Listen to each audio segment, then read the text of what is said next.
Welcome back to part 7 of the intelligent investor series. ఇప్పటివరకు 6 parts complete అయ్యాయి. Playlist link కింద comment సెక్షన్లో pin చేస్తాను. ఒకవేళ మీరు చూడకపోతే చూడండి. ఎపిసోడ్లో ఒక లెసన్ ఉంది అండ్ ఒక ఫండమెంటల్ అనాలిసిస్ కాన్సెప్ట్ ఉంది. లెసన్ ఏంటి అంటే, మీరు స్టాక్స్ని గ్రోసరీస్ కొన్నట్టు కొనాలి అంటాడు బెంజమిన్ గ్రాహం. గ్రోసరీస్ని ఎలా అయితే దాని రేట్ ఎంతో చూసి, ఆఫర్లు ఏమైనా ఉన్నాయో చూసి, క్వాలిటీ ఉందా లేదా చూసుకుంటారో, సేమ్ స్టాక్స్ని కూడా అలాగే కొనాలి అంటాడు. మెయిన్లీ స్టాక్ ప్రైస్ని అనలైజ్ చేయాలంటాడు. ప్రతి స్టాక్ కొన్నిసార్లు అది ఉండాల్సిన కంటే చాలా తక్కువ ప్రైస్లో సేల్ అవుద్ది. అది పర్ఫెక్ట్ టైం కొనడానికి. ఎట్లయితే గ్రోసరీస్ని మీకు ఆఫర్లు వచ్చినప్పుడు వెళ్ళుకుంటారో, సేమ్ స్టాక్స్ని కూడా అలాగే కొనాలి. ఇంకొన్నిసార్లు దాని షేర్ ప్రైస్ ఉండాల్సిన దానికంటే ఎక్కువ ఉంటుంది. అప్పుడు యాక్చువల్లీ అమ్మేయాలి స్టాక్స్ని.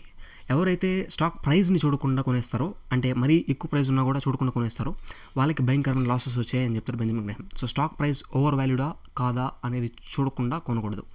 అది తెలుసుకునే దానికి ఒక కాన్సెప్ట్ చెప్తాడు బెంజమిన్ గ్రాహం. అది ఏంటంటే టాంజిబుల్ అసెట్ వాల్యూ. దాన్నే బుక్ వాల్యూ అని కూడా అంటారు. మీరు ప్రతి కంపెనీకి వెళ్ళి దాని tangible asset value or book value ఎంత అనేది క్యాలిక్యులేట్ చేయాల్సిన అవసరం లేదు. ఎందుకంటే చాలా కాంప్లెక్స్ క్యాలిక్యులేషన్ వస్తుంది. అండ్ ఒక్కొక్క కంపెనీకి ఒక్కొక్క రకమైన క్యాలిక్యులేషన్ ఉంటుంది. ఎందుకంటే ఒక్కొక్క కంపెనీకి ఒక్కొక్క రకమైన అసెట్స్ ఉంటాయి. సో ఏ అసెట్ని దాంట్లో ఉండించాలి, ఏ అసెట్ని అందులో ఉండించకూడదు, ఇది చాలా కన్ఫ్యూజను. సింపుల్గా మీకు స్క్రీనర్ వెబ్సైట్లో బుక్ వాల్యూ చూడొచ్చు ప్రతి కంపెనీకి. ఆ బుక్ వాల్యూవే టాంజిబుల్ అసెట్ వాల్యూ అని కూడా అంటారు.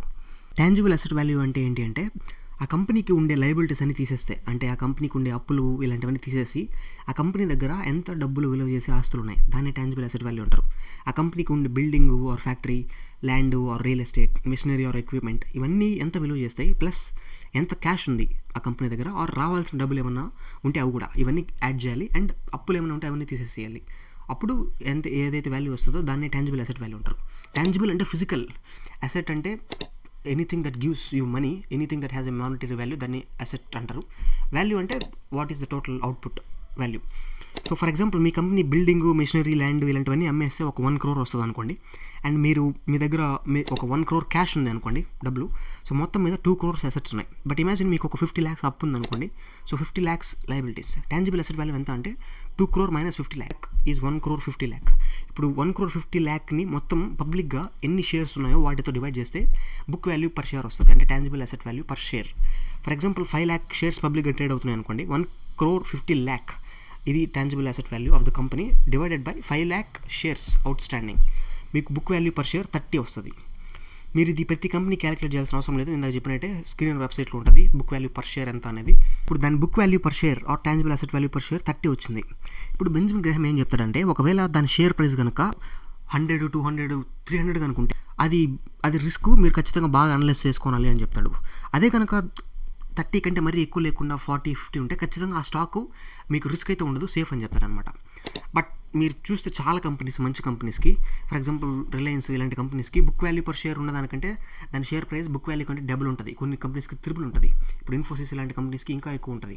అవన్నీ మంచి కంపెనీస్ కాదా అంటే, మీరు ఇక్కడ చూడాల్సింది బెంజమిన్ గ్రాహం ఫస్ట్ సేఫ్టీకి ప్రిఫరెన్స్ ఇస్తాడు. సో ఖచ్చితంగా అది సేఫ్గా ఉందా లేదా అనేది బుక్ వాల్యూ పర్ షేర్ కంటే కనుక మరీ ఎక్కువ లేకుండా కనుక దాని షేర్ ప్రైస్ ఉంటే అది ఖచ్చితంగా సేఫ్. అండ్ దెన్ ఆ కంపెనీకి ఉండే ఎర్నింగ్స్ పొటెన్షియల్, ఫ్యూచర్లో ఎంత ప్రాఫిట్స్ ఎర్న్ చేస్తుంది, దాన్ని బట్టి దాని షేర్ ప్రైస్ ఇంకా ఎక్కువ ఉండొచ్చు. షేర్ ప్రైస్ మరీ ఎక్కువ ఉంది బుక్ వాల్యూ కంటే అంటే ఖచ్చితంగా ఆ కంపెనీ బ్యాడ్ అని కాదు. మేబీ జనాలందరికీ ఆ కంపెనీ మీద ఎక్కువ నమ్మకాలు ఉన్నాయేమో, అంటే ఎక్కువ ప్రాఫిట్స్ వస్తాయని చెప్పి. సో అదేనా ఉండొచ్చు. బట్ బెంజమిన్ గ్రాహం ఇక్కడ ఏం ఎంఫసైజ్ చేస్తున్నాడు అంటే, బుక్ వాల్యూ పర్ షేర్ కంటే కూడా షేర్ ప్రైస్ ఎక్కువ లేకపోతే, మరీ ఎక్కువ లేకపోతే ఖచ్చితంగా అందులో సేఫ్టీ ఉంటుంది ఖచ్చితంగా. వేరే రిమైనింగ్ కంపెనీస్ ఏవైతే బుక్ వాల్యూ పర్ షేర్ కంటే చాలా ఎక్కువ ప్రైస్లో ట్రేడ్ అవుతుంటాయో అందులో ప్రాఫిట్ రాదు అని చెప్పట్లేదు, బట్ లాస్ వచ్చేదానికి కూడా ఛాన్స్ ఉంది, రిస్క్కి ఛాన్స్ ఉంది, మార్కెట్ వాలటిలిటీకి స్కోప్ ఉంటుంది దాంట్లో అని చెప్తాడు. సో వారెన్ బఫెట్ కూడా ఏం చెప్తాడంటే, మేము బుక్ వాల్యూ పర్ షేర్ని పెద్ద సీరియస్గా తీసుకోము, మేము what we consider is future earnings, అంటే దాని ప్రాఫిట్స్ ఫ్యూచర్లో ఎంత ఇంక్రీజ్ అవుతాయి దాన్ని బట్టి షేర్ ప్రైస్ని అనలైజ్ చేస్తామని చెప్తాడు.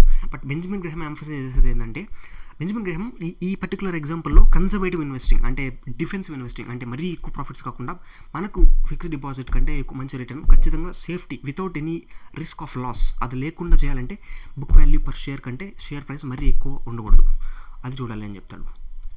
You know that you control me. Guilty self-affliction.